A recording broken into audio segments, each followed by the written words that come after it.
நம்ம சென்னை சில்க்ஸின் பெருமை மிகு ஆடி சேல். தரமான ஆடி, பெருமை மிகு ஆடி. லைகா புரொடக்ஷன் சுபாஷ்கரன் வழங்கும் உலகநாயகன் கமலஹாசன் நடிக்கும் இந்தியன் 2 திரையரங்குகளில் வெற்றி நடை போடுகிறது. சங்கர் அவர்கள் ஒத்துருப்பாரு, அவருக்கும் ப்ரொடக்ஷனுக்கும் ஏதாவது ப்ராப்ளம் அந்த மாதிரியான விஷயங்கள் எதுவும் இருக்கா? இல்லை, ப்ரொடக்ஷனோட நிச்சயமாக ப்ராப்ளம் இருக்குங்க. ஏன்னா இன்னைக்கு லஞ்சம் ஊழல் அதை பற்றி பேசினா ஒர்க் அவுட் ஆகுமா அப்படிங்கிற கேள்விகள் படம் வர்றதுக்கு முன்னாடியே இருந்துச்சு. எப்போவுமே ஒரு படம் வரும்போது அதுக்குள்ளே என்ன இருக்குது எதுன்னு தெரியாமல் ஒரு தவிப்பு ஒன்று இருக்கும் ரசிகர்களுக்கு. ஆனால் இந்த படத்தை பொறுத்தளவுக்கு இந்த 2K கிட்ஸ் ஒரு தீர்மானமாகவே இருந்தாங்க, இந்த படம் கிரிஞ்சாக தான் இருக்கும். சங்கர் அவர்கள் அவுடேட் ஆயிட்டாரா அப்படின்ற மாதிரியான ஒரு டாக் இருக்குது. உங்களுக்கு இந்த கருத்து, உங்களோட கருத்து என்ன இருக்குது? நிச்சயமாக அதில் நான் கொஞ்சம் உடன்படுறேன். ஏன்னா படம் டிராப்புங்கிற இடத்துக்கு போன படத்தை தான் உதயநிதி வந்து உட்காந்து பேசி அவங்களுக்குள்ள பிரச்சனைகளை சால்வ் பண்ணி மறுபடியும் படமாக எடுக்க ஆரம்பித்தாங்க. அதுதான் இன்னொரு தலைவலியாக முடிஞ்சது படத்துக்கு. ஏன்னா தமிழ்நாட்டில் இருக்கிற அவ்வளவு அவலங்களையும் சொல்ல முடியாத ஒரு சூழ்நிலையாக அது மாறிச்சு.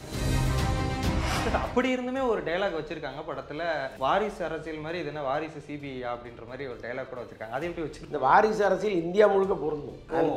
இவங்கள மட்டும் சொன்னாங்கன்னு சொல்ல முடியாது. இல்லை. வணக்கம் சார். வணக்கம். எப்படி இருக்கீங்க? நல்லா இருக்கேன். ஓகே சார், இந்தியன் 2 பார்த்துட்டேன். நீங்கள் பார்த்துட்டீங்களா? உங்களோட விமர்சனம் என்ன? பார்த்துட்டோம். நம்ம வலைப்பேச்சிலையும் விமர்சனம் பண்ணிட்டான்.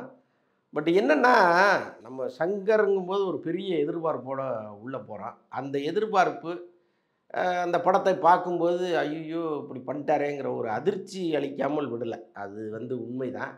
பட் அதே நேரத்தில் சங்கர் ஃப்ளேவர்னு ஒன்று இருக்குது, அதை தாண்டி அவர் போக மாட்டார். நீண்ட காலமாக அதே தான் அப்படியே பண்ணிகிட்டே இருக்கார். இன்னொன்று, இந்தியன் படத்தினுடைய கான்செப்டை தான் இந்த படத்தில் ஒரு தொடர வேண்டிய ஒரு கட்டாயம் இருக்குது.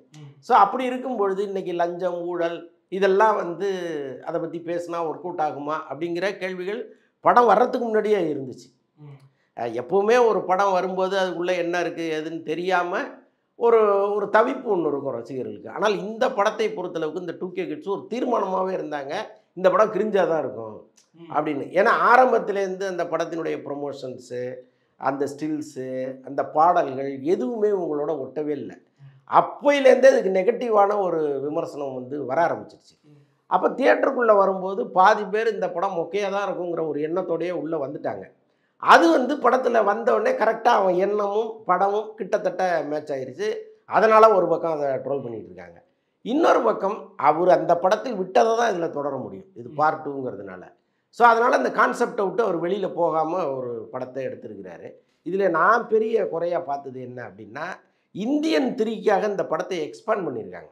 ஆக்சுவலாக வந்து ஒரு படத்தை இந்தியன் 2ஓட முடிச்சுடணுங்கிற நோக்கத்தோடு எடுக்கிறாங்க. ஃபர்ஸ்ட் ஹாஃப் வரைக்கும் தான் இந்த படம். இப்போ நம்ம பார்த்த முழு படமும் ஃபர்ஸ்ட் ஹாஃப் தான். இந்த மொத்த படமும் செகண்ட் ஹாஃப்ங்கிறது இப்போ நம்மளை அடுத்த இந்தியன் 3ன்னு காமிச்சாங்க பாருங்க, அதுதான். இது ரெண்டும் சரியாக வந்திருந்ததுன்னா இந்த படம் கிறிஸ்பாக சூப்பராக இருந்திருக்கும்.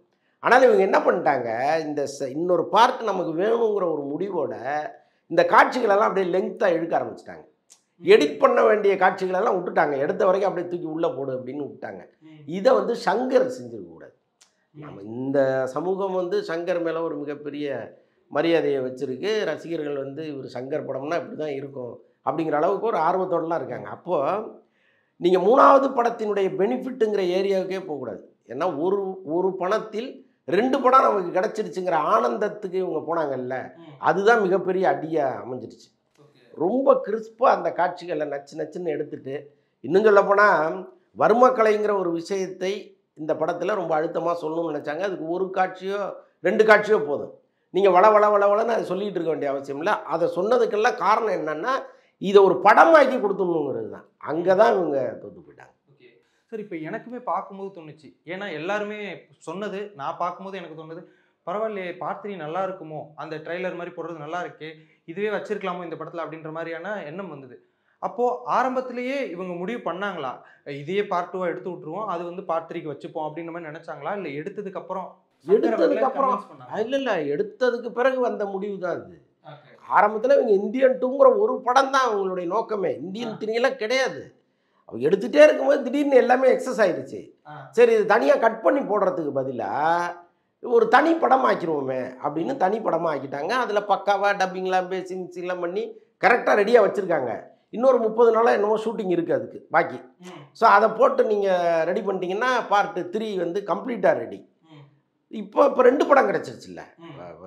கமல் சம்பளம், சங்கர் சம்பளம், அப்புறம் படப்பிடிப்புக்கான செலவு இதெல்லாம் கணக்கு பண்ணி பார்த்தீங்கன்னா இதுக்கு ஒரு 350 கோடி செலவு பண்ணுறாங்கன்னு வைங்க. அதுக்கப்புறம் இந்தியன் 3க்கு ஒரு 350 கோடினா 700 கோடி ஆகும். ஆனால் 350 கோடியிலே 2 படம் இவங்களுக்கு கிடச்சிருச்சு. அப்போ இவங்களுக்கு வந்து ஒரு பெரிய பெனிஃபிட்டுங்கிற இடத்துக்கு இவங்க வர்றாங்க. ஆனால் அதுவே ஒரு மிகப்பெரிய இடையூறாக மாறிடுச்சு. இப்போ இந்தியன் 2வினுடைய இப்போ சோசியல் மீடியாவில் வந்திருக்கிற செய்தி, இதுக்கப்புறம் ஃபேமிலி ஆடியன்ஸ் எல்லாம் உள்ளே போய் ஒருவேளை இதை மாற்றம் ஏற்படுத்தினா வாய்ப்பு இருக்குது. ஏன்னா இப்போ இன்றைக்கி இருக்கிற 2K கிட்ஸுக்கு இந்த படம் பிடிக்காம கூட போயிருக்கலாம். இன்னொன்று அவன் வந்து இன்ஸ்டாகிராம் உலகத்தில் வாழ்ந்துட்டு இருக்கான். அவனுக்கு எதையும் ஒரு நிமிஷத்துக்குள்ளே சொல்லு, ரீலாக சொல்லிவிடு, வளவளன்னு பேசாதங்கிறது தான் அவன் கான்செப்ட்டு. நீங்கள் இவங்க வந்து ஒரு காட்சியவே இவ்வளோ பேர் சொல்லும்போது அவனால் தாங்கிக்க முடியல. ஆனால் ஒரு ஃபேமிலி க்ரௌடு உள்ளே போகுதுன்னு வைங்களேன், அவங்க அதை ரசிப்பாங்க நிச்சயமாக. அது போகிறதுக்கான வழியை இவங்க ஏற்படுத்தணும் விளம்பரம் மூலமாக. இன்னொன்று படத்தில் ஒரு 1/2 மணி நேரம் காட்சியாவது இவங்க வெட்டி தூக்கணும். இது 2 விஷயங்கள் இருக்குது. அதை அவங்க பண்ணுறாங்களான்னு நமக்கு தெரியல.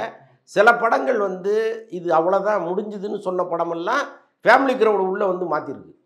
ஸோ அந்த வாய்ப்பு இந்த படத்துக்கு இருக்குதுன்னு நான் நம்புகிறேன். அதற்கான வழிமுறைகளை இந்த படக்குழு தான் செய்யணும். எல்லாருமே அப்செட் ஆகி ஐயோ என்னடா படத்தை கழுவி ஊற்றிட்டாங்க, இவ்வளோ மோசமாக ஒரு விமர்சனம் வந்துருச்சேன்னு அப்செட் ஆகி உட்காந்தாங்கன்னா முடிஞ்சுது. ஓகே சார், இப்போது சங்கர் அவர்கள் அவுடேட் ஆகிட்டாரா அப்படின்ற மாதிரியான ஒரு டாக் இருக்குது. உங்களுக்கு இந்த கருத்து, உங்களோட கருத்து என்ன இதுக்கு?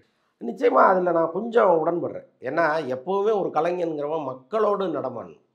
உங்களுடைய சம்பளம், உங்களுடைய வாழ்க்கை தரம், உங்களுடைய வாழ்க்கை முறை எல்லாமே மாறும் பொழுது பேசிக்கலாக இங்கே என்ன நடக்குதுங்கிறதே அவங்களுக்கு தெரியாமல் போயிடுது. அது வந்து இந்த படத்தில் கொஞ்சம் ஒர்க் அவுட் ஆகிருக்கோங்கிற மாதிரி எனக்கு தோணுது. ஏன்னா சங்கர் வந்து ரொம்ப ஆரம்ப காலத்தில் இருக்கும் பொழுது எடுத்த படங்களுடைய தரமே வேறு, அது சொன்ன கருத்துக்கள் வேறு. ஆனால் இன்றைக்கி வந்து சங்கர் ரோல்ஸ் ராய்ஸில் போகிறாரு, 5 ஸ்டார் ஹோட்டலில் சாப்பிட்றாரு, ஒரு ஹாலிடேன்னா வெளிநாட்டில் தான் கொண்டாடுறாரு. ஸோ அப்படி ஒரு வாழ்க்கை முறை டோட்டலாக அவங்க குடும்பமே மாறி போச்சு. இன்றைக்கி அவர் மக்களோட கனெக்ட் ஆகுறாரா, எங்கே கனெக்ட் ஆகுறாரு இப்படிங்கிறதெல்லாம் இருக்குது.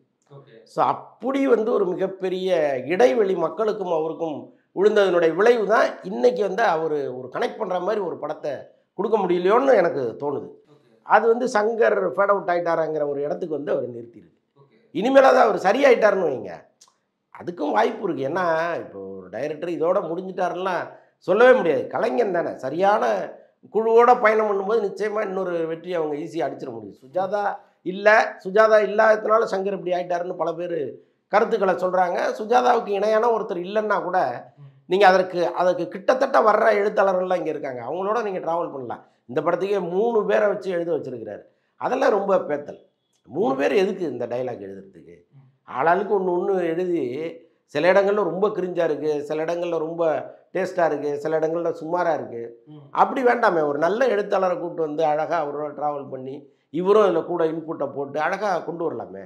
எதுக்கு 3 பேருங்கிறதெல்லாம் நமக்கு விடை புரியாத கேள்வியாக இருக்குது. சார், இப்போது இந்தியன் 2வோட இந்த விமர்சனம் இந்தியன் 3க்கான வரவேற்பை குறைக்குமா? நிச்சயமாக குறைக்குங்க. ஒரு படம் நல்லா இருந்தால் தானே அதனுடைய தொடர்ச்சியை பார்க்க ஒரு கூட்டம் வரும். ஐயோ இவர் இப்படி எடுத்து வச்சிருக்கிறாரு, இந்த படமும் அப்படி தான் இருக்குங்கிற எண்ணம் நிச்சயமாக ரசிகர்களுக்கும் மக்களுக்கும் வரும். அது வந்து இவங்க எப்படி சரி பண்ண போகிறாங்கன்னு தெரியல. ஆனால் நல்ல வேளையாக நடுவில் கேம் சேஞ்சர்னு ஒரு படம் இருக்குது. அந்த படம் வந்து ஒருவேளை சங்கருடைய இமேஜை மாற்றி சூப்பராக இருக்கியா படம், இப்படி ஒரு படத்தை எடுத்திருக்கிறாரேங்கிற ஒரு பேரை கொடுத்துருச்சுன்னு வைங்க, நிச்சயமாக இந்தியன் 3க்கு ஒரு ஓப்பனிங் இருக்கும். இல்லாத பட்சத்தில் ரொம்ப ரொம்ப கஷ்டம். இவங்க பயங்கரமாக முயற்சி பண்ணணும். இப்போ பார்த்தீங்கன்னா பொன்னியின் செல்வன் வந்து ஃபஸ்ட்டு வந்துச்சு, அந்த முதல் பகுதிக்கு வந்த கூட்டம் வந்து அப்படி ஒரு க்ரௌடு உலகம் முழுக்க. இப்போ 20 வருஷம் 30 வருஷமாக தியேட்டருக்கே வராத மக்கள்லாம் உள்ளே வந்தாங்க. ஆனால் பார்ட் 2க்கு அந்த கூட்டம் வந்துச்சா? அப்போ அவங்களுடைய எதிர்பார்ப்பு வந்து என்னடா அது, நம்ம என்னமோ நினச்சிட்டு வந்தோம், இப்படி பண்ணிட்டாரா மணிரத்னங்கும் போது 2வது பார்ட்டு எதுவாக இருந்தால் எங்களுக்கு என்ன அப்படிங்கிற எண்ணத்துக்கு பாதியாக குறைஞ்சிது அந்த கூட்டம். படமும் ரொம்ப சுமாராக இருந்தது. அதனால் ஒரு மோசமான விளைவை அது ஏற்படுத்திடுச்சு. கிட்டத்தட்ட அந்த ஆபத்து இதுக்கு இருக்குது. ஏன்னா இந்தியன் 2 இப்படி இருக்கும்பொழுது இந்தியன் 3யும் அப்படி தானே இருக்கும் அப்படிங்கிற ஒரு எண்ணம் ஆட்டோமேட்டிக்காக உருவாயிடும். அதை இவங்க எப்படி மாற்ற போகிறாங்கன்னு தெரியல. சார், இப்போ எனக்கு இந்தியன் 2 படம் பார்க்கும்போது நிறைய விஷயங்கள் வந்துட்டு ஆடியன்ஸ்க்கு வந்துட்டு கனெக்ட் ஆகலை அப்படின்ற மாதிரியான ஒரு விஷயம் ஒரு பக்கம் கருத்து இருந்தாலும், இந்த படத்தில் ஏகப்பட்ட குளறுபடிகள் இருந்ததோ அப்படின்ற மாதிரியான விஷயங்கள். அதாவது விவேக் அவர்கள் வந்த 2-3 சீனுமே வந்து ஏஐ மூலியமாக அந்த கிராஃபிக்ஸ் பண்ணியிருந்தாங்க. நெடுமுடி வேணுக்கும் அந்த கிராஃபிக்ஸ் பண்ணியிருந்தாங்க. ஷூட்டெல்லாம் பேட்சாக நடந்தது அப்படிங்கிறது நமக்கு தெரியுது. சில சீன்லாம் வேணும்னு எக்ஸ்டெண்ட் பண்ண மாதிரிலாம் இருந்தது. இதற்கெல்லாம் காரணம் இதற்கு சங்கர் அவர்கள் ஒத்திருப்பாரு, அவருக்கும் ப்ரொடக்ஷனுக்கும் ஏதாவது ப்ராப்ளம் அந்த மாதிரியான விஷயங்கள் எதுவும் இருக்கா? இல்லை, ப்ரொடக்ஷனோட நிச்சயமாக ப்ராப்ளம் இருக்குங்க. ஏன்னா இந்த படம் வந்து மிகப்பெரிய தடைன்னு தாண்டி தான் ஒவ்வொரு முறையும் வருது. ஸோ நிச்சயமாக வந்து கருத்து வேறுபாடுகள் வரும். நடுவில் பட்ஜெட்டை குறைங்கன்னாங்க. அவர் ஆரம்பத்தில் ஒரு பட்ஜெட் கொடுத்தாரு. திடீர்னு நடுவில் வந்து இவங்க வேற ஒரு பட்ஜெட்டை சொல்லி இந்த பட்ஜெட்டுக்குள்ளே இந்த படத்தை எடுங்கும் போதே அவர் டென்ஷன் ஆகிட்டார். திடீர்னு பார்த்தீங்கன்னா வரிசையாக ஒவ்வொரு தலையாக அவுட் ஆகிட்டே இருக்குது. விவேக்கு போகிறாரு, மனோபாலா போகிறாரு, நெடுமுடிவேலு போகிறாரு. அப்படியே எல்லாருமே ஒவ்வொருத்தராக போகும்போது இது இன்னும் பெரிய பிரச்சனையை உருவாக்குது. நல்லா கவனித்து பார்த்தீங்கன்னா உளவியல் ரீதியாகவே நம்ம விவேக்கை பார்க்கும்போது சிரிப்பு வரல. அவர் நல்லா காமெடி செய்து இந்த இவ்வளோ பெரிய தங்க மாளிகையை பார்க்குறாரு, இதுக்கு செய்கூலி சேதாரம்லாம் போட்டிருக்க மாட்டாங்கல்ல சொல்கிறாரு. இது விவேக் உயிரோடு இருந்தால் நம்ம சிரிச்சிருக்கலாம். விவேக் இறந்த பிறகு நமக்கு அவர் மேலே ஒரு பெரிய அனுதாபம் இருக்கு இல்லையா? ஐயோ எவ்வளோ பெரிய ஆள் போயிட்டாரேங்கிற ஒரு உள்ளுக்குள்ளே ஒரு இருக்குல்ல, அது அங்கே வந்து நிற்கிது. நமக்கு சிரிப்பே வரல. அதே மாதிரி தான் மனோபாலா. அவர் வழக்கம் போல் ஒரு காமெடி பண்ணுறாரு, நமக்கு சிரிப்பு வரல. ஸோ இது ஒரு பெரிய காரணமாகவும் அமைஞ்சிருச்சு. வரிசையாக இறந்தவர்கள் படத்துக்குள்ளே இருந்தது ஒரு மிகப்பெரிய காரணமாக அமைஞ்சு போச்சு. அப்புறம் நடுவில் பட்ஜெட்டை குறைச்சது, சங்கர் நினச்சது பண்ண முடியாமல் போனது, அதெல்லாம் ஒரு பக்கமும் இருக்குது. எல்லாமே சேர்ந்து அதாவது ஒரு படம் துவங்கி முடியறதுக்குள்ள ஒரு பெரிய பாசிட்டிவ் வைப்ஸாக போச்சுன்னு வச்சிங்களேன், பிரச்சனையே இல்லை. அது வந்து படம் ரிலீஸ் வரைக்கும் அது ஒர்க் அவுட் ஆகும். நடுவில் இவங்க வந்து நிறைய நெகட்டிவ் இந்த படத்தை முடிச்சா போதுங்கிற இடத்துக்கு தான் எல்லாருமே வந்தாங்க. எப்படியாவது தேர்த்தி ரிலீஸ் பண்ணி விட்ருவோம், நம்ம கடமையை முடிச்சிருவோங்கிற அளவுக்கு தான் எல்லாருமே இருந்தாங்க. நடுவில் உதயநிதி வரலன்னா அந்த படமே கிடையாது. அவ்வளோ பெரிய பிரச்சனை படத்துக்குள்ளே. ஆல்மோஸ்ட்டு படம் ட்ராப்புங்கிற இடத்துக்கு போன படத்தை தான் உதயநிதி வந்து உட்காந்து பேசி நீங்கள் வாங்கன்னு எல்லாரையும் உட்கார வச்சு பேசி அவங்களுக்குள்ள பிரச்சனைகளை சால்வ் பண்ணி மறுபடியும் படமாக எடுக்க ஆரம்பித்தாங்க. அதுதான் இன்னொரு தலைவலியாக முடிஞ்சுது படத்துக்கு. ஏன்னா தமிழ்நாட்டில் இருக்கிற அவ்வளவு அவலங்களையும் சொல்ல முடியாத ஒரு சூழ்நிலையாக அது மாறிச்சு. ஏன் இவன் கனெக்ட் ஆகலை மக்கள் அப்படின்னா, நீங்கள் இங்கே இருக்கிற விஷயத்த சொல்லலை. குஜராத்தில் நடக்குது, பஞ்சாபில் நடக்குது, அங்கே நடக்குது, இங்கே நடக்குதுன்னா எனக்கு எதுக்குடாங்கிறான் அவன். என் ஊரில் இவ்வளோ நடக்குது. இப்போ கல்குவாரியை நம்ம ஊரில் வெட்டாமலாம் இருக்காங்க. கிரானைட்டு கல்லுக்கு வெட்டி வண்டியாக ஏற்றிட்டு போயிட்டு இருக்கான். அப்போ நீங்கள் இங்கே சொல்லாமல் நான் அங்கே சொல்கிறேன் அப்படின்னா எனக்கு எதுக்குன்றான் அவன். நீ குஜராத்தில் வெட்டினா எனக்கு என்னையான்றான்.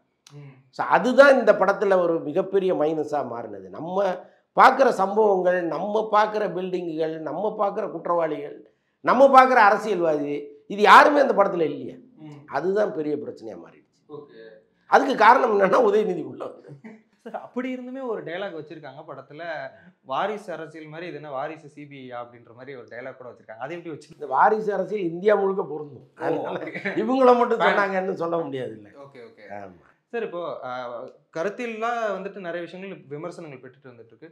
வசூல் ரீதியா இந்த படம் வெற்றி படமா இப்போதைக்கு? இல்லை, வசூல் ரீதியாகவும் கொஞ்சம் எதிர்பார்த்த அளவுக்கு இல்லை. அதுக்கு இன்னொரு காரணம் என்னன்னா இயற்கை. இப்போ நேற்று வந்து ஒரு 7-8 மாவட்டங்களில் சரியான மழை.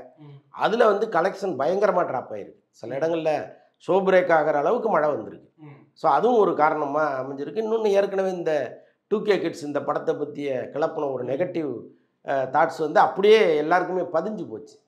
அதுக்கும் காரணங்கள் இருக்குது. இங்கே என்னென்னா சோசியல் மீடியாவில் நாம் தமிழர் கட்சி தம்பிகள் வந்து நிறைய பேர் இருக்காங்க. அவங்களுக்கும் திமுகவுக்கும் ஆக மாட்டேங்குது. இப்போ வெளிநாட்டில் இருக்கிற பல பேர் வந்து சீமானை பெருசாக நம்புகிறான். திமுகவை வந்து திமுக சார்ந்த ஒரு படம்னா வந்து அதை நெகட்டிவாக தான் பரப்பணும் எப்படியாவது அப்படின்னு நினைக்கிறான். இந்த படம் வந்து ரெட் ஜெயின் பேக்கிங்கில் இருக்குது அப்படிங்கும்பொழுதே இந்த படத்தை எப்படியாவது ஒழிச்சுணுங்கிற முடிவோட சில கருத்துக்களை போடுறாங்க இல்லையா? ஸோ இது எல்லாமே சேர்ந்து படத்தின் மீது ஒரு மிகப்பெரிய நெகட்டிவிட்டியை கிரியேட் பண்ணுவோம். ஓகே ஓகே சார், இப்போ உங்களுக்கு இதில் ஏதாவது ஒரு சீன் பிடிச்சிருக்குங்களா? எனக்கு இந்தியன் 2ல பிடிச்ச விஷயம்னா இது மட்டும்தான் அப்படின்ற மாதிரி ஏதாவது இருக்கா உங்களுக்கு? அப்படி நம்ம தேடி தான் எடுக்க வேண்டியதாக இருக்குது. எப்போவுமே சங்கர் படம்னா நம்ம சொல்லிகிட்டே இருக்கலாம், இது நல்லா இருக்குது, அது நல்லா இருக்குது, அது நல்லா இருக்குன்னா. அதுவும் இந்தியனில் வந்து சொல்கிறதுக்கு எவ்வளோ விஷயங்கள் இருந்துச்சு. அந்த ஃபஸ்ட் பார்ட்டில் அவ்வளோ விஷயங்கள் இருந்துச்சு. இது இந்தியன் 2ல் நம்ம ரொம்ப தேடி பார்த்தா கூட அப்படி எதுவுமே நமக்கு உடனே புலப்பட மாட்டேங்குது. இப்போ கேட்டோடனே எனக்கு புலப்படவே இல்லை. ஆனால் ஒரு விஷயம், இந்த சித்தார்த் பேசுகிற ஒரு டைலாக் மட்டும் ரொம்ப பிடிச்சிருந்தது. சின்ன வயசில் எனக்கு அப்படி சொல்லி கொடுத்து வளர்த்தீங்க, இன்றைக்கி வந்து நீ இப்படி இருக்கணும்னு சொல்லும்போது நான் எதை ஃபாலோ பண்ணுறதுன்னு ஒரு கேள்வி கேட்பார். அது ரொம்ப நல்லா இருந்துச்சு. அது மட்டும்தான், மற்றபடி எனக்கு எங்கேயுமே ஒன்றும் பெருசாக ஓட்டலை. சார், இப்போது இண்டஸ்ட்ரியை பொறுத்த வரைக்கும் ஒரு மிகப்பெரிய ஹீரோ முன்னாடி ஒரு இண்டஸ்ட்ரி ஹிட் கொடுக்குறாருன்னா அவரோட அடுத்த படத்துக்கு மிகப்பெரிய ஓப்பனிங் கிடைக்கிறது தான் வழக்கம். ரஜினி அவர்கள் ஃபெயிலியர் கொடுத்தாலும் அடுத்த படத்துக்கு மிகப்பெரிய ஓப்பனிங் கிடைச்சிரும். ஜெயிலர் கிடைச்சதை நம்ம பார்க்கணும். ஆனால் விக்ரம் மாதிரியான ஒரு இண்டஸ்ட்ரி ஹிட் கொடுத்ததுக்கப்புறம் அடுத்தது ஹீரோவை பண்ணுற படம் இந்தியன் 2. ஒரு ஓப்பனிங் வந்துட்டு ஒரு எதிர்பார்ப்போ இல்லை. என்ன காரணம்? என்ன மாதிரியான விஷயம் இல்லைங்க, பார்க்குறீங்க? இல்லை நீங்கள் இங்கே வந்து சுபாஷ் சந்திர போஸ் ஃபோட்டோவையும் ஒரு தாத்தாவுடைய ஃபோட்டோவையும் நீங்கள் தொடர்ந்து ப்ரொமோட் பண்ணும்போது அவன் அந்த படத்தின் மீது இருக்கிற நம்பிக்கையே அவனுக்கு வேறு மாதிரி ஆயிடுது. இன்னொன்று இது கிரிஞ்சாக தான் இருக்குங்கிற ஒரு முடிவுக்கு ஆரம்பத்துலேருந்தே வந்துட்டாங்க. கிரிஞ்சு கிரிஞ்சு கிரிஞ்சு அந்த வார்த்தையே டிக்ஷனரியிலேருந்து தூக்கணுங்க. அதை சொல்லி சொல்லி சொல்லி இது வந்து நியாயமான படம் தான். நான் என்ன சொல்கிறேன், ஒரு அரை மணி நேரம் அந்த படத்தை குறைச்சிட்டு ஃபேமிலி ஆடியன்ஸ் உள்ளே வந்தால் நிச்சயமாக அந்த படம் ஹிட்டு படம் தான். அதில் ஒன்றும் சந்தேகமே இல்லை. அந்த மாற்றத்தை அவங்களால ஏற்படுத்த முடியும். அவங்களுக்கு பிடிச்ச படமாக அது இருக்கும். இந்த இன்ஸ்டா கிட்ஸ் இருக்குல்ல, இவங்களுக்கு நிச்சயமாக இந்த படம் பிடிக்காதது தான். இதை வந்து இந்த கூட்டம் தான் இங்கே நிறையா இருக்குது. இவங்களுடைய குரல் தான் மேலோங்கி இருக்குது. அப்போ ஆட்டோமேட்டிக்காகவே நமக்கு அந்த படத்தின் மேலே ஒரு நெகட்டிவிட்டி வந்துடுது. நீங்கள் அந்த மனசோட உள்ளே போகிறவனுக்கு நீங்கள் என்ன பண்ணாலும் எடுபடாது. அதுதான் இதில் நடந்திருக்குன்னு நான் நம்புகிறேன். Okay sir. சார் இப்போது லைக்காவும் பார்ட் 2 படங்களும் அப்படின்னு சொல்லிட்டு நிறைய பேசுகிறாங்க. சந்திரமுகி 2 அது எப்படி இருந்துன்னு தெரியும், எந்திரன் 2.0, அடுத்தது இப்போது இந்தியன் 2 இருக்கட்டும். இந்த மாதிரி பார்ட் 2 படங்கள் Lyca, Ponniyin Selvan 2, Lyca production கொடுத்த பார்ட் 2 படங்கள் எல்லாமே ஃபெயிலியர்ஸ். எல்லா டேரக்டர்ஸுமே ஏன் பார்ட் 2னா லைக்கா கிட்ட போகிறாங்க, தென் இது எதுவும் ராசியா அப்படின்ற மாதிரி பேசிகிட்டு இருக்காங்க. இதுக்கு சென்டிமெண்ட் உண்டு. பார்ட் 2ங்கிறது வந்து வரிசையாக இல்லாமல் போகும்போது என்னடா இது இப்படி இருக்க, இனிமேல் பார்ட் 2 நம்ம பண்ணணுமாங்கிற யோசனைக்கு பல பேர் வந்திருப்பாங்க. இன்னொன்று, முன்னாடி எடுத்த மிச்சத்தின் தொடர்ச்சி தான் பார்ட் 2ங்கிற மாதிரிலாம் சூழ்நிலை மாறுது. ஸோ அதுவும் ஒரு காரணமாக இருக்குது. தனியாக ஒரு படத்தை நீங்கள் உட்காந்து கிரியேட் பண்ணி எடுக்கிறதும், ஏற்கனவே எடுத்தது நிறையா மிச்சம் இருக்குது, அதெல்லாம் அள்ளி போட்டு ஒன்று சமைச்சிடலாம் அப்படின்னு நினைக்கிறதுக்குமான வித்தியாசம் இருக்குல்ல. ஸோ அதுதான் பெரும்பான்மையான பார்ட் 2வில் அமையிறது. இன்னொன்று, லைக்காவை பொறுத்தளவுக்கு வந்து அவங்க நிறையா தான் செலவு பண்ணுறாங்க. நிறுவனத்தை நம்ம வந்து எப்போவுமே குறை சொல்ல முடியாது. இன்னொன்று, இன்றைக்கி நம்ம நினச்சி பார்க்க முடியாத பல சப்ஜெக்ட்லாம் இன்றைக்கி வந்திருக்குன்னா அதுக்கு லைக்கா வந்து ஒரு மிகப்பெரிய காரணமாக இருந்தது. பொன்னியின் செல்வன்லாம் யாரோ ட்ரை பண்ணி யாருமே நடக்காத ஒரு விஷயத்தை தானே லைக்கா பண்ணாங்க. ஸோ அதனால் அவங்க வந்து அவ்வளோ பெரிய பொருள் செலவுக்கு தயாராக இருக்காங்க. பட் இங்கே அதற்கான டீம் வரணும், எல்லாமே வந்து கரெக்டாக அமையணும். சினிமா வந்து பல பேருடைய முயற்சி தானே. எங்கேயாவது ஒரு இடத்துல சொதப்பும் போது மொத்தமும் சீட்டு கட்டு மாதிரி சரிஞ்சிருது. அதுக்கு அவங்க என்ன பண்ணுவாங்க? ஸோ தொடர்ந்து ஃபெயிலியர்ஸை லைக்கா பார்த்துட்டு வருது. இப்போ லைக்காவை வந்துட்டு காப்பாற்ற வேண்டியது வேட்டையன் விடாமுயற்சியா அப்படின்னு ஒரு கேள்வி இருக்குது. எது வந்து லைக்காவை காப்பாற்றுன்னு நீங்கள் நினைக்கிறீங்க? வேட்டையன் மேலே எனக்கு ஒரு நம்பிக்கை இருக்குது. அதுக்கு காரணம் என்னென்னா, அந்த டைரக்டர் லைக்கா தரப்பில் நம்ம விசாரிக்கும் போது கூட விடாமுயற்சி டைரக்டரை விட வேட்டையன் டைரக்டர் மேலே ரொம்ப மரியாதையும் அன்பும் அவங்க வச்சுருக்காங்க. என்ன காரணம் அப்படின்னா, அவர்கிட்ட இருக்கிற சின்சியாரிட்டி அப்படின்னு அவங்க நினைக்கிறாங்க. ஒரு நாள் கூட அவர் வந்து கம்பெனிக்கு ரிப்போர்ட் பண்ணாமல் இருந்ததே கிடையாது. இப்போ நான் இன்றைக்கி என்ன எடுத்தேன், நாளைக்கு என்ன எடுக்க போகிறேன் அப்படிங்கிறதெல்லாம் வந்து கரெக்டாக அவர் ரிப்போர்ட் பண்ணுவாராம். ஆனால் மகிழ் திருமேனி 3 மாதம் ஆனாலும் ஃபோன் பண்ணி அவர் பேசுனதே கிடையாது.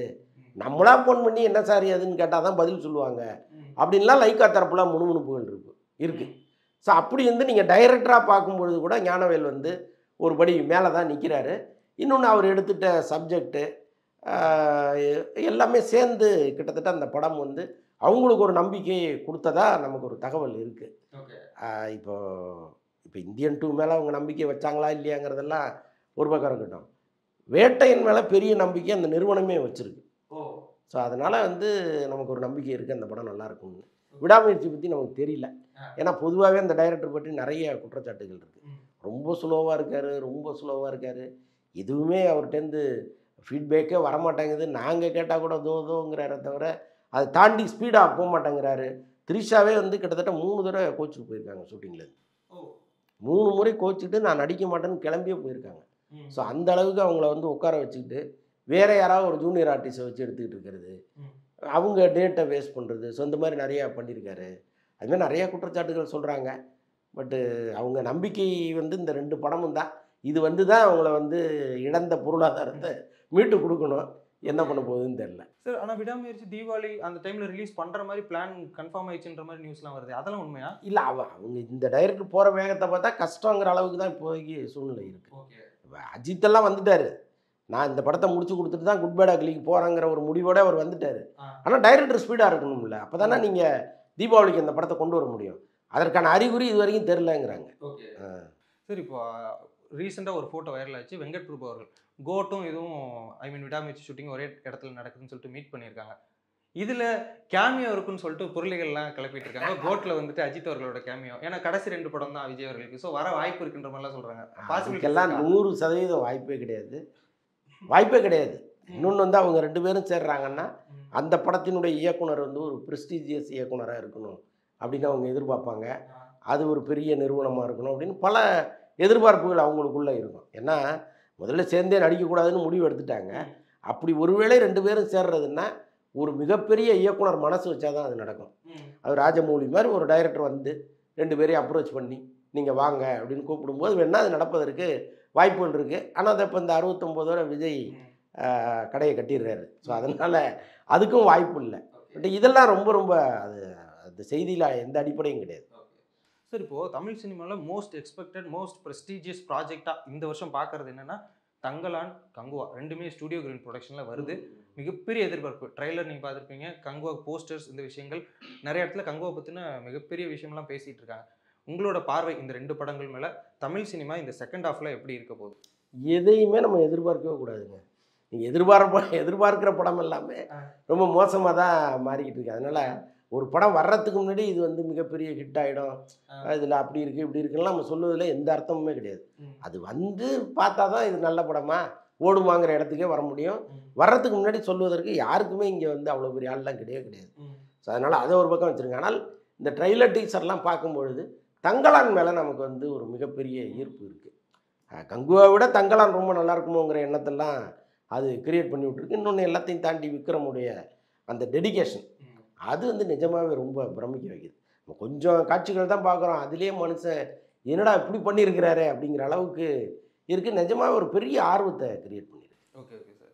சார், நிறைய விஷயங்கள் பகிர்ந்துக்கிட்டீங்க. உங்களுடைய நேரத்திற்கும் கருத்திற்கும் நன்றி.